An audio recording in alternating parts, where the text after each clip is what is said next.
Вистински предизвик и одговорност е да се организира фестивалот на европски филм Cinedejs со репертоар од над 60 филмови во 8 програми, на 2 локации, во МКЦ и во Кинотеката на Македонија, вели Арсова.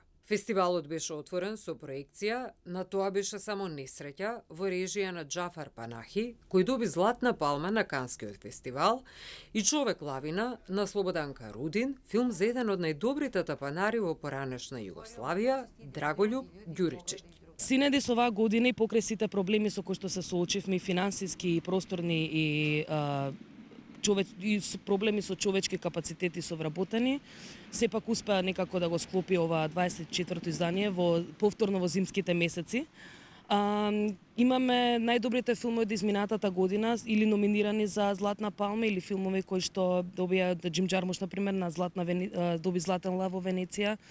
Имаме фасцинантни 6 македонски копродукции, кои што ќе бидат дури два филма од тие се номинирани за награда на нашиот фестивал. Имаме фантастични 15 македонски кратки филмови. Ова издание го посветивме на Дејвид Линч. Имаме 2 негови реставрирани филмови, Twin Peaks, Огно оди со мене и Глава за бришење, кои што ќе се дадат во кинотеката, и 5 негови кратки филмови премиерно прикажани на фестивалот. Имаме 2 музички вечери со млади европски бендови, имаме така приличен број на гости кои што ќе дојдат овде. Се на се убаво спакуван фестивал во текот на 8 дена фин репертоар. Дали можеме да говориме за кинокултура во Скопје?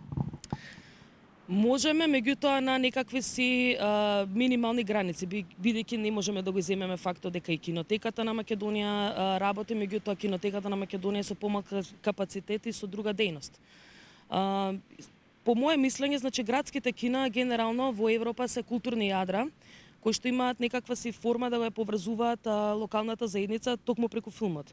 Овие кина се генерално поддржани од општините и нивната главна цел е да прикажуваат европски независни авторски филмови кои што немаат достапност до големите комерцијални кина.